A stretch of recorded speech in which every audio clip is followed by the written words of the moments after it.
entrepreneurs don't just take risks, they abate risk. That's really the skill. And anyone can just take risks, right? Blow it all, right? That's not a skill. The skill is actually an abating risk, right? How do you ensure that that doesn't kill you? If you're just going for broke every time, you would just kill yourself, right? Like, it's always this kind of path of sort of pushing past those boundaries incrementally and in a way that you're learning from. And that's really something that is better done with other people, right, than just kind of yourself. Because you progress much faster and you benefit from all the pain and suffering and learning that they've had. Welcome to another episode of Outsider Inc. I'm your host, Ian Hathaway.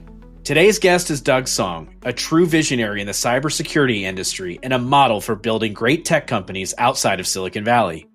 Doug co-founded Duo Security in Ann Arbor, Michigan in 2010 and transformed it into a multi-billion-dollar company with a mission to democratize information security for businesses of all sizes. Under Doug's leadership, Duo grew from a modest startup into a company that achieved 9-figure annual recurring revenue in just a few short years, all on a relatively modest amount of external capital. In 2018, the company was acquired by Cisco for $2.35 billion, marking the largest tech exit in Michigan's history. Doug's journey is as unconventional as it is inspiring. From his early days as a hacker with the legendary Woo Woo Collective, alongside the founders of Napster and WhatsApp, to his hands-on approach of building user-friendly, design-first security solutions for all, Doug made a reputation for challenging industry norms. But his story isn't just about cutting-edge technology. It's about building a better company and giving back to nurture a thriving local ecosystem. After leaving Cisco in 2022, Doug's remained deeply involved in the Michigan startup community, investing in local founders, championing initiatives like the Michigan Founders Fund, and leading philanthropic efforts through the Song Foundation to support community wealth and expand access to opportunity across Southeast Michigan. Most recently, he advised then Commerce Secretary Gina Raimondo on a national innovation and entrepreneurship strategy. Today, we'll dive into Doug's evolution from his early childhood experiences in the family business to his hacker roots at the University of Michigan to co-founding Duo Security, scaling a billion-dollar business on his own terms, and finally to his ongoing commitment to giving back and shaping Michigan's future. Doug Song, welcome to Outsider Inc. Thanks, Ian. I'm really excited to have you here, Doug. There are so many layers to you: founder, operator, investor, philanthropist, and community builder. But there's one more that stands out to me, which is skateboarder. You are, in fact, an avid skateboarder. You have a half pipe in your backyard. Now, you said before that 80% of skateboarding is falling on your face, and you embrace that reality as a part of learning. It's not hard to see the metaphor for entrepreneurship in there. So maybe to begin, I'd love to hear about how you got into skateboarding, why the passion for it, and then maybe what you've learned from it that's carried you in business and in life. Yeah, thanks, Ian. Well, I'll just start by saying I was in the 80s a latchkey kid. Probably many of us were of our generation where we had working parents and a lot of time on our hands. And so, yeah, I found myself after coming home, feeding my sister, typically out of a can. We had Dinty Moore beef stew or Hormel chili. Typically, I'd be outside in the streets. In those days, we were all kind of free-range children, if you can imagine that. Doesn't happen as much anymore in the era of helicopter parenting. But yeah, I was left to my own devices for most of the time, and typically not seeing my parents until dinner or sometimes bedtime. And so, yeah, with a lot of time on my hands, skateboarding was one of the more productive of the hobbies I had. In terms of, what I think it taught me, skateboarding gave me a community in a way that I didn't really have otherwise. Skateboarding is a community of misfits, right? It's a community of outsiders in many ways. And it gave me a community of really learning because, as you said, skateboarding, 80% of it's falling on your face, pushing past those boundaries, not just physical, but psychological and sometimes even social. But then, psyching yourself to get back up and just trying again. I was fortunate to be able to make friends across generations, race, class, gender. There were homeless philosophers I met. There were PhD musicians. There were angels and devils. But, armed with a skateboard, we were all one. Kind of punishing our bodies this way was kind of a form of group therapy. And a large part of what I really enjoyed about skateboarding was this mudita, which is a Sanskrit sort of idea or term of taking joy in other people's, success. And, skateboarding is that. You all share the stoke. Everyone gets really excited, and find friendship in both the joy and the pain. But also, I felt like it gave me some of the courage I needed. Actually, I didn't realize until later how useful it would be to be able to humiliate yourself publicly. Right? You're doing this out. And so it's that kind of basic humility and also courage, I think, is really important in leadership, but also the empathy, right? The empathy to be able to identify with sort of other people's sort of struggles and plights. And maybe the last thing I'll say also, skateboarding with respect to entrepreneurship, but it's not unique maybe just to skateboarding. I think it's also true of these other things like graffiti or hacking or punk rock. They're all gift cultures, right? They have this culture of appreciation for what makes others unique and what they bring. I really feel blessed to have been part of that sort of community and have that kind of foundational experience growing up.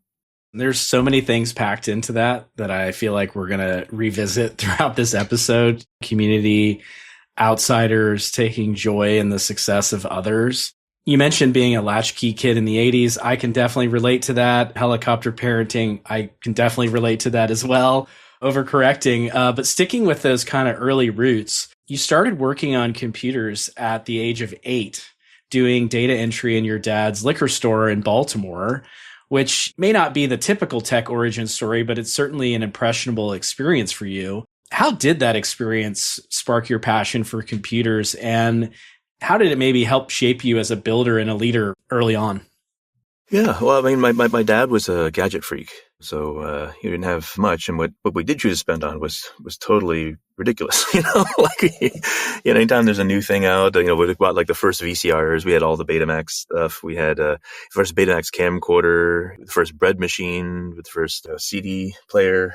Anything like that, my dad got. But in the store, even, because this is a liquor store in Baltimore, he did end up with a computer, an early PC XT 18 maybe, and it ran some software called RetailMate.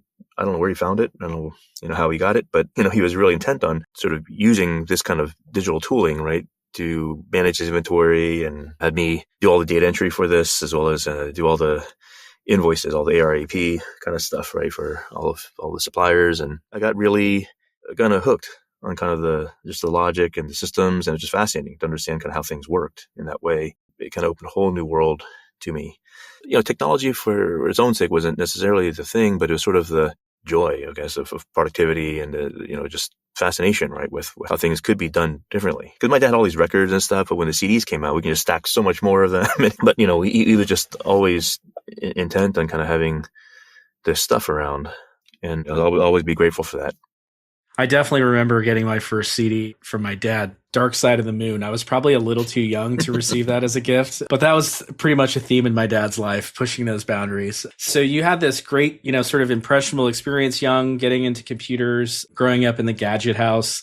And then you went on to the University of Michigan to study computer science and liberal arts. And during that period, you joined a group called Woo Woo, which is not really well known outside of information security circles, but within it, it's deeply influential. You went on to, work alongside with folks who started companies like Napster and WhatsApp. What was that community like, and how did it shape you for what you were going to do in the future? Yeah, Woo was basically kind of the Switzerland of computer security in a way, and end up being something of like a computer security supergroup. The only kind of real rule there was, you had to be recommended in by somebody. So there's sort of the social filter that way, but also be a contributor. People were valued for their unique contributions and what they could build upon. And in the early days of hacking, it wasn't possible for one person to be an expert at everything. And as a hacker, if you're trying to navigate things, you'd run into things you couldn't get past or get into, and you'd find your way to people who did. And you would all sort of exchange kind of knowledge, access, tooling, right, to be able to do so. Woo did that in a way that wasn't specifically kind of oriented around literally hacking systems and so forth, but really advancing sort of the state of the art of security. So, kind of developing novel exploit techniques and or defenses and going beyond that. And so that's where, Woo ended up becoming sort of impactful more than security, in that we had a lot of us that were just thinking really big ideas about the world and how technology could impact it. And we ended up just building things for ourselves, and a lot of people needed, right? So, Napster was an example of that. We were all limited in the number of CDRs that we could burn and send to each other via, mail. So, doing this digitally as a peer-to-peer sharing sort of system was what Sean Fanning was looking to do in college. And many of us joined him for that ride. And much later, WhatsApp and some of these other systems were the same idea, just sort of scratching our own itches. But, I think the thing that was, again, really in common is you had optimists. technology optimists, but also folks who were realists about this stuff. We knew how things were built, and we knew because we could break them or deconstruct them in a sense. In many cases, hacking is about sort of understanding systems better than the folks who designed them. Because many systems in this world, whether technical or political or otherwise, I'd say Steve Bannon is actually one of the most remarkable political hackers for better or for worse. But we have had, this sort of evolution of hacking, right? And going beyond technology like social engineering and all these other kind of things, finding ways to make the world do things, right, that it never sort of intended to do. And so that's where a bunch of us end up doing stuff that was kind of beyond just the security domain. So you've had this experience in college and after, working in security, it's basically been your whole career. Somewhere along the way, you talk about these poorly designed systems or at least ineffective systems, and you referred to them as security as being kind of the classical lemon market. What did you mean by that? And how do you think that realization shaped ultimately what you were going to do next in founding Duo? So my early experience in security was on the offensive side, right, with breaking those systems and getting past them. I don't tell this story very often, but I got caught hacking when I was a freshman in the University of Michigan, and got in some trouble and ended up having to work for the university as a result of it for 4 years. But honestly, it was the best thing that ever happened to me. And the fellows whose systems I was hacking, Def System Administrator named Paul Anderson, who I will forever be grateful for giving me this chance and opportunity in life, decided to have the university hire me to be a security administrator to stop people like me from breaching the organization. That parlayed into a early career straight out of college, even during college, actually, in security consulting. Everything from the UN to casinos in Las Vegas, we were doing this kind of consulting for. And so you realize really quickly that most technology is flawed, and our responsibility is to protect others from harm. That sort of got me on this path of really starting to think about security as a commercial opportunity, as something that could make a living doing instead of just screwing around. So, having spent my early career in security, again, breaking through it, we realized quickly on their side that once it became an industry, that many people were profiting from the challenge of a value proposition that was untestable. Someone would sell you an appliance, hardware appliance, a box that you would put in the path of your traffic and your network, and nothing would happen. And the vendor would say, see, you're more secure, nothing's happening. And of course, for the customer, they're like, I just bought air. What's even happening here? And again, having spent enough time analyzing and exploiting these kinds of systems, you sort of realize that a lot of people were making money from things that actually were not effective, but the customers did not realize it. In fact, they didn't realize it until they were hacked.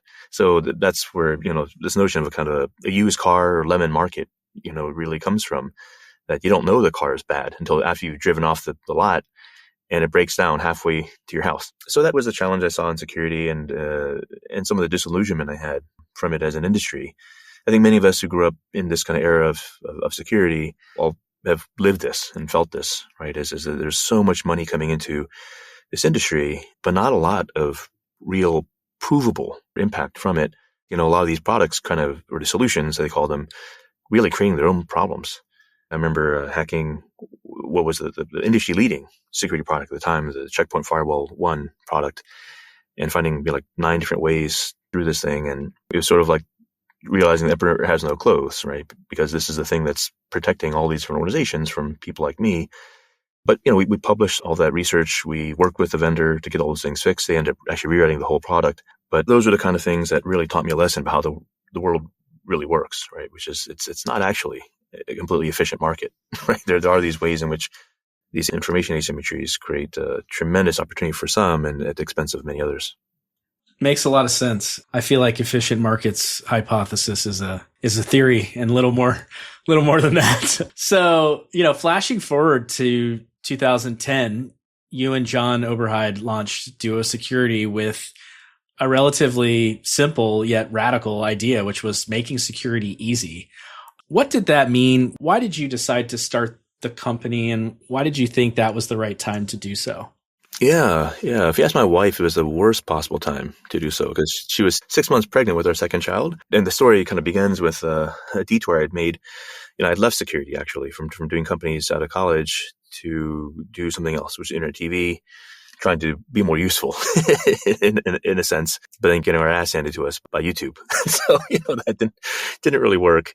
And then so I kind of went back to security, doing this at a different company that I thought was doing something interesting. I joined a company called Barracuda Networks, and they were building not the Walmart, maybe more like the Target of computer security.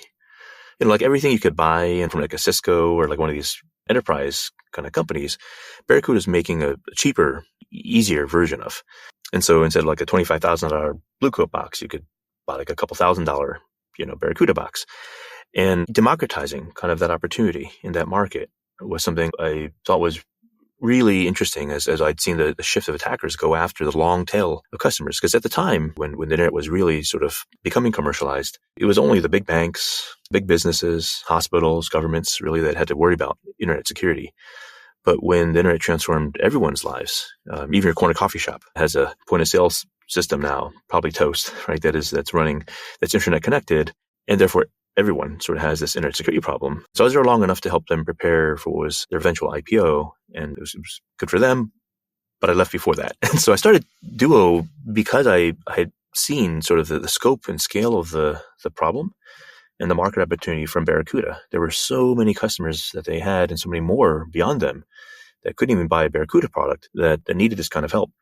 And so when I decided to leave and try to explain to my wife why I'm not sticking around this company for this IPO, and instead I'm going to start something new. And my argument was that we sort of need to do this for the good of the good of humanity or whatever, right? And that didn't go very far with her. But, at the end of the day, she supported me in all this. I was very fortunate that she didn't divorce me, but we did start the company, and it took me a while to bring my old student intern, John Oberheid, on board to go after it. But at the time, we really didn't know what we would build. We just knew who we were doing it for and why.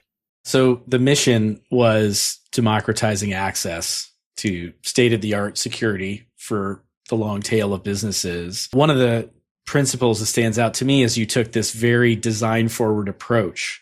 What was the reason for doing that? I mean, I read somewhere that you had, one designer for every 5 engineers, which is really rare for enterprise software, let alone in security. So why was usability so central to the product that you were making? First, it was driven by the attackers. Defense is always sort of the cousin or child of offense in a certain sense. And attackers have figured out that rather than bang their head on the firewall that's protecting the organization coming in, they could simply tailgate the users, right, past all that. And so it's kind of like if you're breaking into a casino, you put on the janitor's uniform, right, to sort of sneak in the back and then wander freely. You're not sort of dealing with all the security guards and all this other stuff at the front door. So with the phishing attacks, it started really with the Nigerians in 2005, which were originally just kind of scams, right? Those Nigerian print scams, all this kind of stuff. But it demonstrated that, again, it was just much easier, right, to go after people, right, versus applications, systems, or networks to get into organizations. Because people are soft and squishy, right, and fallible and gullible and all the rest. And also trusting, right, in ways that sometimes they shouldn't be. And so if you're an attacker, you can just follow this path of trust in, if you can sort of get the initial entry point from the user and become them. And so with users being targeted and us as a company with a purpose really of protecting others from harm, I guess that's hopefully the purpose of every security company. But as you say, really a mission of democratizing security by making it easy and effective for all. The how was really important, that security was not working for people. And a strong authentication was failing because, again, the form of it, which are these so-called RSA tokens that would, generate one-time passwords, 6-digit numbers that you would have to type in within 30, 60 seconds before they roll over. All this was deeply unusable and unaffordable, undeployable, which is why it ever only stayed the domain of the banks and hospitals. And so we would talk about Duo as being two-factor as a reference for that name, but also being the duality, right, of security and usability. Security engineering and design engineering are just two sides of the same coin, which is about making the right things happen by default. And to do that, you have to sort of be empathetic, which is not caring about other people, but actually seeing things through their point of view, right? Watching what people do, understanding why a doctor would ask hospital staff to keep a workstation open and logged in with their login, even though it violates all manner of kind of things, right? In terms of compliance. Because they're saving lives and they're busy and they got a job to do and every second matters. And so, we had to solve, right, for those kinds of constraints that users actually had in the real world around their use of technology in their organizations and their businesses and and in delivering their mission. That's how we sort of thought about the problem. We also watched, frankly, as Apple, sort of demonstrated initially, right, to the world how design could really be the real X factor, right, for product value. They didn't invent the computer or laptop or cell phone or watch or MP3 player, but they dominated all of that. They made it usable, and they figured out also how to integrate in a way that would mirror your needs and world. And so we took some lessons from that as well in what we're doing. What maybe is obvious now in hindsight wasn't then. That was a bold vision. Thankfully, it worked. The company scaled fast. You reached 100 million in annual recurring revenue in just about 7 years from starting the company. You 7 to X headcount just a few years over that time. And you did it while being incredibly capital efficient, utilizing just about 14 million in venture capital to fuel that growth. Pretty unusual to get that kind of traction so quickly. What were the biggest factors behind the success that you had at Duo? One, I think, was being in Michigan, because, not being part of the echo chamber, right, of Silicon Valley, and also having come from a history and background of consulting, we were just more intent on making money, right? Such a foreign concept in tech businesses, but no, there was a point every year at which Duo was cash flow positive. And again, it was very slow, right? Our first year was like 50K, second year was 500K, third year was $1 million, fourth year was 3 million, then 10 million, then 31, then 73, then 129, then 200 plus. So it's an exponential curve, and it's a hockey stick. But everyone forgets that long, flat part of the hockey stick up front. But I do think necessity is the mother of invention, all this kind of stuff. But I think scarcity drives so much in the way of sort of operational, sort of rigor and discipline, all that kind of thing. We didn't get sort of ahead of ourselves or over our skis on this stuff, right? And this is advice I give to founders as well when they're building businesses. You don't have to starve, but maintain optionality, right? Like right size the business for your learning. Entrepreneurship is really the art of executing without all the resources needed. And there's a discipline that really drives, because you have to focus on what matters, right? When you're flush with cash and someone else's cash, particularly, you end up sort of spending it like drunken sailors, because there's just no feedback mechanism, right, around this. And there's no more sort of internal locus, right, of accountability. It's just very easy to go in and spread it around like peanut butter, on all the kind of trivial kind of many things that you could do, instead of really focusing on the few things that actually are moving the needle, right, for you. So being in Michigan, where there was not a lot of venture capital around, there was not a lot of founders, a lot of hype. There's not what I call sometimes the shiny object syndrome of the Valley, where I sometimes feel like out there, founders and particularly investors, there's just this rampant distraction. And you get these people sort of jumping between organizations, like you're lucky to hold anyone for 18 months in a business, and everyone's sort of chasing each other's ideas and dreams. And there's a lot of good things, right, that come from the crucible, right, of perspectives and intersection, all that stuff. But sometimes building something really requires kind of the intent, focus, maybe isolation. So I don't like business books generally, Ian. I like yours. I'll say that. Thank you. But the other one I'd actually recommend to people, which maybe is sort of a funny one, is actually the Wu-Tang manual by the RZA, who talks about how he kind of built this whole rap dynasty, right? Wu-Tang built like a platform for shared work and shared opportunity. And it was highly integrative of like all these crazy ideas and perspectives and people and all this kind of thing. But one of the things that the RZA points out is that it couldn't have happened anywhere but Staten Island, which was not where rap started, where hip hop really began, which was in the Bronx. And it's hard sometimes, right, being in other places where there's just so much other stuff going on that can distract. So Michigan was that in terms of that kind of opportunity to build and focus and all this. But the second thing it also has is has a culture of a really deep work ethic and one of pride, right, in building these sort of generational businesses. People call Meyer Myers, and I know Peter Meyer, the brand is Meyer, but everyone can still call it Myers because it's associated with his family, or Ford. Some people still call Ford Fords, which I think is so bizarre, but it's because they're still a family. Like family members are still associated with that company. And what that does for people in terms of their orientation toward work, they're part of something larger than themselves. It's something that also has, it's not just the math of a business that matters to them, it's the soul of a business, right? Like we're building something we're taking great pride in. It's building our community. You have generations of people here that are either Ford families or GM families who don't even work there, right? They just, have this loyalty, right, to these brands and the promises that those brands represent.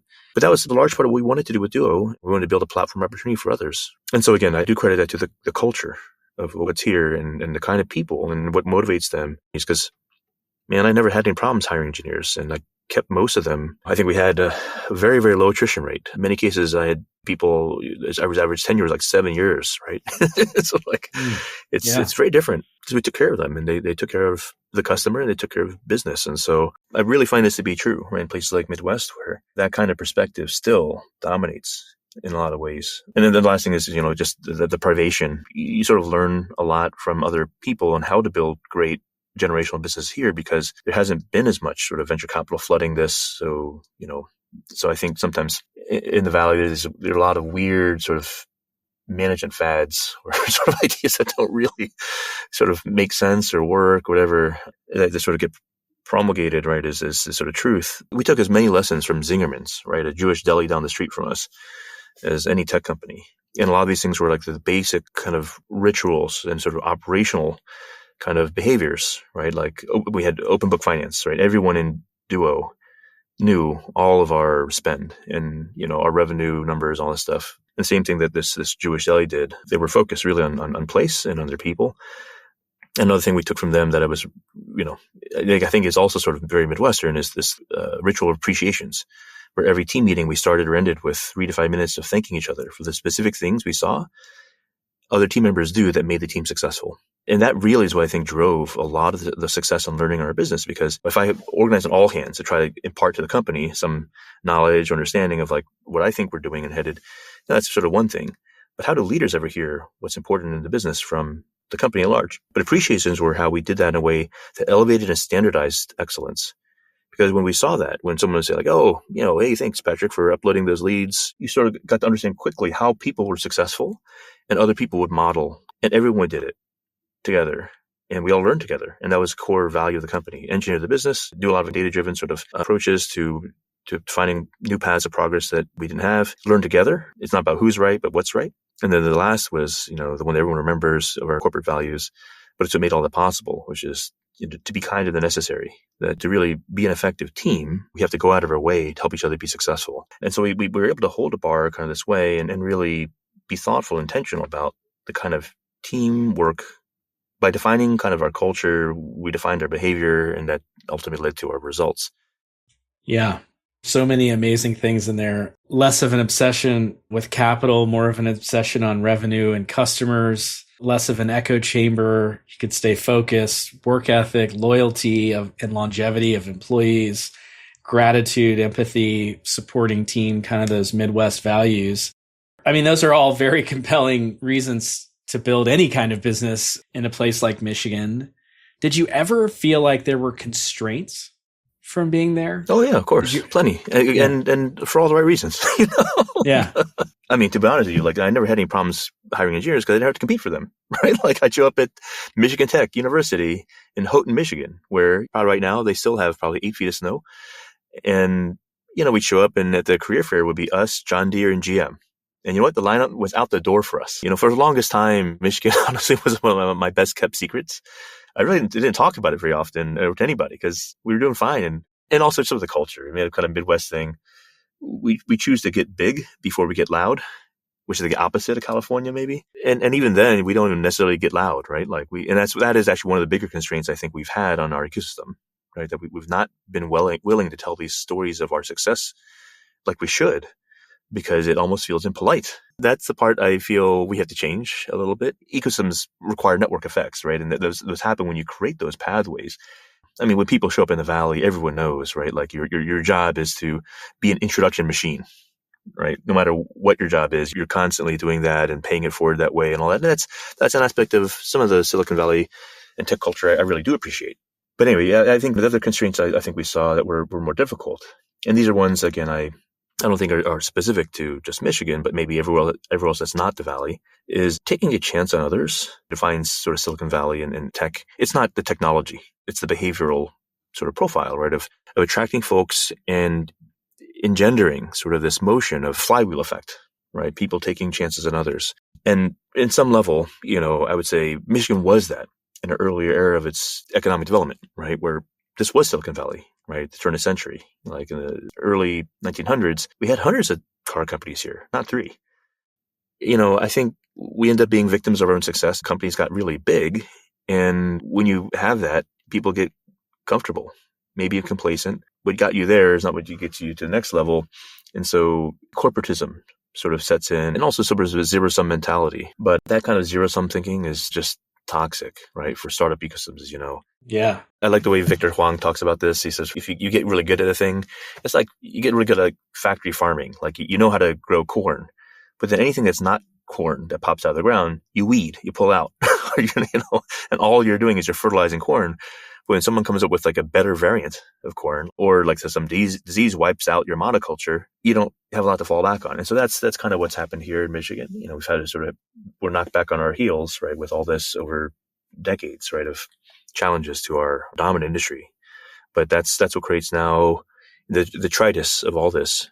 Just amazing opportunity for real growth, innovation, and because we have so much infrastructure, so much human capital, intellectual capital, physical capital, actually, and financial capital from that legacy. And the real trick now is to rebuild and really focus on our cultural capital and rebuilding our social capital that could connect all that.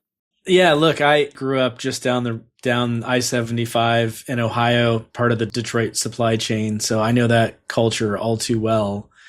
I think a big part of it is not having seen what's possible. And I feel like in 2017, Duo became the first tech unicorn in Michigan's history. A year later, the company was acquired by Cisco for $2.35 billion, which is an amazing statement for a place that is most defined by industries from 100 years ago, the Silicon Valley of a century ago. So obviously that success had a big impact on you, your co-founder, your early employees, investors, and so on. But I also want to ask, what has been the impact of that event on tech entrepreneurship in the region? Yeah, I mean, a lot, I think, but it's hard to attribute directly. The one thing I can say is we created nearly 100 millionaires, which is pretty cool. But also in a very personal sense, right? The legacy I'm most proud of is that we set so many people on these sort of paths and journeys that go well beyond us. I always wanted Duo to be not just a great company to work at, but a great company to be from. And our broader Duo diaspora has just done an amazing job sort of helping to cultivate the next generation of hopefully proto-duos. And so though we were the first unicorn or first multi-billion-dollar exit here, we weren't the last. Since then, there have been 10 more, I think. And the challenge we have is they're not all staying here. Our greatest export actually from Michigan is not cars or any of this stuff. It's actually brains. All of our born research universities and University of Michigan alone, I think we're the number 8th university globally in terms of the number of graduates that start venture-backed companies. We just don't stay here. We've had 4 of them, like myself, we were first, but only 4 of those U of M, originated unicorns out of 46 have stayed in Michigan. And so, we have a lot more work to do to make sure that this is the kind of place that can help companies not just start, but really scale. But that's a solvable problem. So a lot of your work is so critical for folks to understand, not just for ecosystem builders, but for company builders. To build a company, you have to really help build a community, because the community is where customers come from. It's where employees come from, right? It's where your own understanding of what good business looks like and what other tips and tricks or strategies and tactics you can employ or borrow right into your business can come from. Because there's something strategic about every place that you could set up. And I think your job as an entrepreneur is to find it, right? Whether it's the talent, whether it's the capital, whether it's the customers, an opportunity, the problems to solve, or whether it's technology, or whether it's just the know-how of what others, founders and CEOs and company builders have done before you. I always encourage people to really take the time to kind of invest in kind of understanding and building community, because there's so much wisdom. Like why learn on your own dime when you can learn on someone else's? Well, I have to say, it's all too rare for someone with your profile. This is the next career of yours, which is giving back and helping others succeed. I know after the acquisition, you spent about 4 years at Cisco, left in 2022 to embark on a sabbatical that really isn't much of a sabbatical from what it sounds like. But at the center of that is your foundation, the Song Foundation, which you started with your wife, Lynn, in 2019. Just tell us a little bit about what is the foundation's core philosophy, mission, and things that you're focused on right now. There's kind of 2 sides that we're doing really as a family with a family office, which is more of our private investments and activities, and then our foundation, which has a board, has an exec director, and though it bears our name, it has a strategy and a direction and a governance entirely its own. But it's congruent with our intent and vision of really building community wealth. We mean not just sort of economic wealth, which is sort of obvious, but how do we leverage social, cultural, and environmental wealth to really build a just and inclusive future for everybody here? Because one of the things that I think unfortunately also defines Southeast Michigan is a real difficult history of social division, unrest, and injustice. Growing up in places like Baltimore and then coming to places like Detroit, these cities keep you honest because you see the legacy of injustice in your face every day. And so being good neighbors, or trying to, we're here to build a community that we want to be part of. I do take seriously MLK's sort of vision of a beloved community, right? One where everyone's cared for, free from poverty, hunger, and hate. I want my kids to, even if they don't stay here, right, to have grown up and been part of a community where we've had that as a shared set of values and conviction. And I believe deeply in MLK's notion of, again, integration, right, being a moral imperative. And so yeah, our foundation really focuses on that in terms of 3 pillars of its work: in social justice, youth and emergent leadership, and frankly on inclusive tech and entrepreneurship. So yes, our foundation is really focused on again, addressing those problems as they exist kind of in the world today. Because again, you have to sort of alleviate suffering where it exists. But in many respects, we're trying to, on the private side of our family office as well, is try to get ahead of that. We're trying to be the friends and family money for a lot of founders here whose friends and family don't have money, right, to get them started. And, I didn't. And so I just want to make sure that we see that flywheel effect really sort of take root.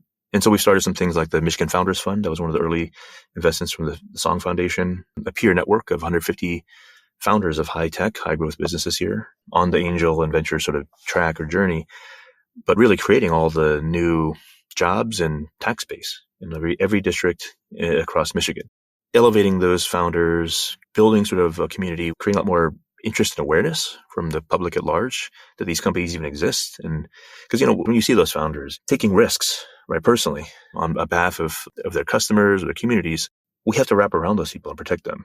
We have to support them, right? That's how progress happens, right? In our community, we try to be the catalytic capital, taking the risks on other people that a lot of the other big foundations won't, and a lot of the other big investors won't. Well, I think it fills a big need, specifically as it's relating to tech world, a constant refrain of raising friends and family money. You've coined this phrase, friends of family. You mentioned it before. Most people don't have access to that kind of capital. And there's an intergenerational inequity that just continues because of that, right? And so I love that you coined that phrase. I love that you're trying to fill that niche in very early stage or very underfunded opportunities, whether it's helping Main Street businesses, helping individuals, or getting that early capital to local startups. Maybe zooming out a bit on your journey, I feel like there's these consistent themes, right? Which is community, family, equity, helping others, empathy. You talked a lot about family. You have this foundation that you run with your wife, Lynn, and your supportive team. You have 2 kids. You both have had busy careers. You mentioned early on you're founding this company at a very inopportune time, very inconvenient time. How did you make it work as a family? Do you have any tips for founders out there who, I know there are many listeners who are in that exact seat that you've been in. It's never the right time. But how did you navigate it? And what, if any, tips do you have for folks who are facing the weight of all those challenges, entrepreneurship and family? My best advice really in life and in business and everything else is just choose well, right? Half the job is that you get the right partner. I tell my kids, my family, the most important decision you will ever make in your life is who you choose to spend it with. That one decision impacts everything. And so I was just lucky, and then I met my wife in Michigan. She was a Michigander, but we met in a Chinese bakery during my first startup when we were doing all the security consulting. I was working for food in this Chinese bakery in Arbor with the Chinese family had grown up in Korea, so they were making also Korean meals. But yeah, I was a line cook, and I would come in and make the meals on my lunch shift, right, from the startup.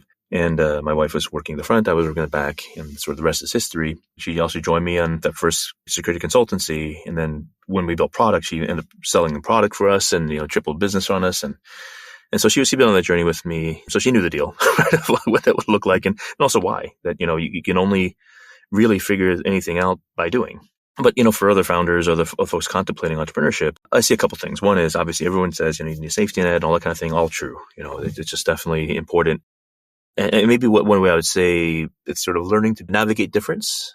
I'll just say a plug here just because I feel like it's important to do at this time where DEI is under attack and all this stuff. But, like diversity, equity, inclusion are super important to your success in life and in business, right? Because that's how you learn. You sort of learn across difference, right? And pushing past boundaries with other people, right? And celebrating kind of others, and you can sort of be an entrepreneur. You can sort of join others on their journey. There's so much more to learn on someone else's dime, right? Than a trickle of your own. It's like that thing, whatever Edison said, or I've found 1,000 ways not to make a light bulb or something.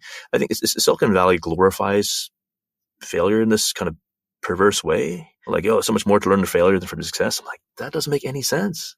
Like there's just like there's an infinite number of ways to fail. Infinite, right? Infinite ways to fail.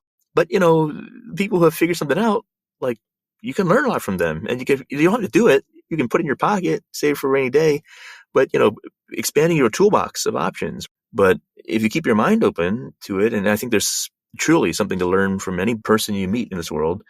I mean, I always tell people, part of being a CEO is just being humble enough to realize that you're always going to be the dumbest one in the room. It's true. Because any meeting you're in, like all these people you're leading are all the front lines of your business, right? They're the ones with direct, daily interaction with customers, all this kind of thing. I mean, you have a unique vantage point, right, as a leader, but you have to actually be willing to sort of actually see the forest for the trees. That sometimes takes that sort of journey of experience and so forth to lead to. You know this better than anyone, right? Like they say the most successful businesses or whatever tend to be from founders that have started their companies in their 40s, right? Which is like totally not the startup valley kind of lore or mythos. And then your 50s, you should, as Jack Ma would say, your job is to bet on young people, right? Like that's your job. Like you're being that person, right? That others will follow. But the other thing I'd say is also, it's just in general, and this is something that a lot of early founders or first-time founders, particularly outside the Valley, don't understand as much. Socialize that journey and your ideas and everything else. And also give first, as they say, Techstars and Boulder. Being that person in the community who helps others will lead lots more help to you, right? And my dad, who ultimately was a failed Buddhist monk, but still believed in karma, it's rubbed off on me in this sort of real way. But he says, if you're a good person and you help others, right, in life or in business, the universe won't let you starve. And I believe that deeply. And there's nothing else. There's a very practical matter of like your ideas only are honed, right, in conversation with other people, particularly customers, but many others. And so again, the business of building a company, no matter what it is, technology company, right, is still a people business. So you have to sort of put yourself out there, put your ideas out there, test them. It's a constant conversation that you're sort of convening around this stuff. And that's actually how you de-risk all this. Because, there's tons of risk, right? But, entrepreneurs don't just take risks, they bait risk. That's really the skill. And anyone can just take risks, right? And blow it all, right? That's not a skill. The skill is actually an abating risk, right? How do you ensure that doesn't kill you? If you're just going for broke every time, you would just kill yourself, right? Like, it's always this kind of path of sort of pushing past those boundaries incrementally and in a way that you're learning from. And that's really something that is better done with other people, right, than just kind of yourself, because you progress much faster and you benefit from all the pain and suffering and learning that they've had. So that's my best advice. One last kind of question here. Looking back on your whole journey, right, from scanning barcodes to building a multi-billion-dollar company to now investing in and uplifting the community and people you love so much. What do you hope that people will most take away from your experience? What I've found most fulfilling, right, in my life and career has been the ability to share a bit of what I have been blessed to receive with others. And then to find great joy, mudita, if you will, right? Again, this joy in others' success, that's the kind of legacy that cannot be built by yourself alone. I feel like a steward, right? Not an owner, right? Of not just the business or this capital or any of this, but really a steward of all this, because there were many amazing businesses and leaders and people, right, that came before me that I learned from, that I benefited from. And so again, fundamentally, my hope is that folks kind of do that same thing. We have an event here still 15 years later every month called the Ann Arbor New Tech Meetup. It was based on the Boulder New Tech Meetup. And my opening for that event when I was MC was always the same thing. Like, you're not here to meet a bunch of people. You're here to introduce a bunch of people, even if you just met them. And then 5 minutes later you meet someone else and it's like, oh, you need to be this person. I just met them, but here. Because that's how you build community. That's how you build the mesh of relationships through which, people, need, opportunity, and resources all find each other. And if we're all doing that, then what an amazing place and what amazing joy it is, right? To be in a community where, again, it is getting more efficient. Ironically, by doing all these things that feel inefficient, right? Of spending less time and effort in community, but that's the infrastructure, that's the social capital, right? That provides connection to all the rest. Efficiency is the enemy of innovation, I was once told, and I love that. So I couldn't think of a better note to end on. But before that, we're about out of time. But to end each episode of Outsider Inc., we have a short segment called Beyond the Bio, which is just some quick hit questions that let us step away from the resume a little bit and help listeners understand a little bit more about you. So what's a quick piece of advice a mentor gave that stuck with you along your journey? Yeah, best piece of advice I ever got on journeys, because I had a difficult one when I was choosing to start a startup or not, was my friend Ian Rogers, who ended up ultimately building Beats with Dr. Dre, sold it to Apple, all this stuff. But really, I met him skateboarding in Ann Arbor. He was a single dad, dropped out of Indiana University, had a girlfriend in Ann Arbor, went and toured with the Beastie Boys, and he never looked back. I give that background to you because he told me once, when faced with two choices in life, do whatever makes for the better story. Because at the end of the day, that's all we have. All we have in our life are stories, right? And so I've always believed that and always abided by that. I love that. Who is an unsung hero in your life, and what has been the impact they've had on you? So an unsung hero in my life was Paul Anderson, who gave me my first actual office job. He was the deaf system administrator at the University of Michigan, whose systems I hacked, and took pity on me. I was on academic probation for 4 years, but I was gainfully employed, and honestly, that's what saved me, because I lost my dad when I was 18. He was carjacked, stabbed 11 times, all this, and so I couldn't pay for college. I was grateful for that opportunity. I was very fortunate years later to be able to hire him. He worked there for 2 other companies. So I was, kind of came full circle on that. But the chance he took on me, I hope to be able to pay forward to others in the same way. I've never really talked about it that much with him in this regard. He just knows who he is, and he was a good mentor for me on how to build things with intention. He held me to high standards, and he cared about me. Well, based on everything I know about you and what we've discussed today, I'm sure he's awfully proud about, how much you're giving back to others. So who's someone in your local startup community or your broader network who doesn't get enough credit and deserves a shout out? Oh my goodness. There's so many. We've been very intentional about trying to elevate and uplift some of those stories in ways that others actually can see and follow and emulate. So maybe I would say is that the unsung hero for your listeners, but one I would encourage us to consider or think about is actually Detroit in Michigan. It's just really a story of people in place, because the narrative here has been so difficult from the outside. It's that, oh, poor Detroit, Detroit, the first city to go bankrupt and blah, blah, blah, and all this kind of thing. And everyone's sort of thinking about sort of this place from a perspective of sort of loss and scarcity or conflict and all this kind of thing. But really, what you have here is sort of this amazing sort of community and place where there's this popular history of Michigan. The things that we have been known for success, like cereal, furniture, cars, unions, building the American middle class, rock and roll, punk rock, Motown, pizza, all this stuff, right? So that's the good stuff. But underneath that is actually the secret history of Michigan that I used to talk to Steve Blank about, because there's a secret history of Silicon Valley that actually mirrors it. Where in the 40s, we built the first tank plant here, right? And shortly thereafter, the third largest air research lab, but also we built a bomber here, right? Rosie Riveter, the whole thing. All this stuff was here. And against all that was a bunch of defense R&D and engineering. And so military computing, as much as tanks and aerospace, was all invented here. Timeshare computing, remote sensing, complex systems work, small Doppler radar, computer vision, a bunch of artificial intelligence in the 80s.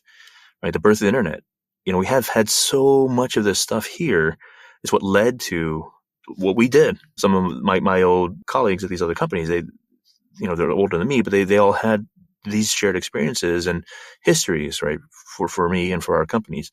And so those for me are the kind of unsung heroes, the folks I really looked up to and really benefited from and everything else. And, I think that, I encourage everyone, wherever you are, those people exist. Those kinds of heroes and, all the histories that built the place that you're in, they're there and they matter. And, get to them before that history is lost and before the wisdom and knowledge that you could apply to your business and what you're doing is lost. There's so much to learn from those folks. That's beautiful. Tell us something most people don't know about you. Something outside of work, maybe other than skateboarding, a hobby, a travel spot, a guilty pleasure, maybe even a hidden talent. Let me think about that. I have cultivated lots of dumb tricks over the lifetime. Like I can spin things on my fingers. I can make like weird sounds with my mouth. Like these are all like things you learn in the course of being a dad, right? Like stupid dad tricks, actually, right? So I've amassed a lot of that stuff, dumb tricks that Good. are useful in good various contexts. Dad tricks. Party tricks. Dad tricks. Yeah, party tricks. Okay. What are one or two songs that you'd like to add to our Spotify Founders playlist? Something that fuels your day or has inspired you on your journey as an entrepreneur? When I was growing up, my first concert was a punk DC band called Fugazi. I was imprinted on them. That was hugely impactful to me in so many ways in life and in business. But anyway, the one song that really stuck with me growing up was Waiting Room from their first EP. Waiting Room by Fugazi. But this idea that life is, you don't want to get sort of stuck in sort of the waiting room of life, right? Like get out there and get started and do it. Right? Just do it, right? The DIY sort of very punk rock ethos. I love that. I might throw this in just because we talked about Wu-Tang. My partner, Jonathan, one of the things he's always saying to founders is, cash rules everything around me. And one of our portfolio companies, a company called FlexPoint, they do vertical payments for MSPs. Now, when they go to these trade shows to meet customers, they have these T-shirts that say "cash flow rules everything around me." So that's great. I would maybe we can add that song to the list as well. Okay, last question: if you could give one piece of advice to someone who's about to start their founder's journey, particularly someone who's an outsider like you, what would it be? I know this is somewhat trite, but it really is just to just start. But just start might even mean start in figuring out like what you need to be able to, right? Take the jump and leap successfully, right? Like, ideas are cheap, right? So you just have to get going. And again, it's easy to say if you are a repeat founder or you one who has access to capital from friends or family, all that kind of stuff versus whatever. But again, part of that starting journey then may even be sort of like figuring out how you will extract yourself, how you will sort of free up your time and energy to go do a thing, again, without harming yourself or your family and all that along the way. But just start, because your ideas aren't going to improve sort of sitting there, in your head. They'll improve through you socializing them, getting them out in the world, working toward that, getting other people kind of to dream a little bit with you in the same direction, whether they're part of your company or not. But that's the real path of entrepreneurship. Until you've really done that, you're not really on the path. You're sort of just looking at it. Wrap yourself up, right, in sort of that sort of social commitment, right, to that, and get going, because that's how something will take on a life of its own beyond you. You have to be the one to instigate it, and you have to get it going, and it's hard. But my best advice is really just to get started, and you'll figure it out as you go. That's a great way to end. Amazing conversation, Doug. Thank you so much for joining us, sharing your time and wisdom. I can't wait to share this episode with our listeners. Thanks, Ian. It's great. That's a wrap for today's episode of Outsider Inc. A big thank you to Doug Song for joining us and sharing his incredible story, one that is filled with overcoming adversity, building companies through the lens of customer empathy, and giving back to his community and a new generation of entrepreneurs coming up behind him. Doug's journey from the punk and hacker scenes of Baltimore and Ann Arbor to founding Duo Security and selling it for over $2 billion shows what happens when you combine technical brilliance with deep civic purpose. He didn't just build a security company. He redefined what trust and usability could look like in enterprise software, all while staying anchored in community, mission, and humility. What stands out most to me is Doug's insistence that building a company should also be an act of public service. Whether it's mentoring founders, shaping policy, or investing in Detroit's future, Doug has stayed relentlessly focused on using entrepreneurship as a tool for inclusion, justice, and long-term value. His legacy won't just be measured in wealth generated or jobs created, but in the people and ecosystems he's lifted up along the way. If you want more from Outsider Inc., don't forget to subscribe to the platform at outsiderinc.substack.com. It's packed with highlights from today's episode and bonus insights you won't want to miss. You can follow Outsider Inc. on YouTube, Instagram, TikTok, and LinkedIn at Outsider Inc. Pod. You can also follow me on X at Ian Hathaway. Outsider Inc. is produced by Spellbinder Media. We'll be back soon with another fascinating Outsider conversation. Until then, thank you so much for listening, and remember, great entrepreneurs can come from anywhere. See you next time.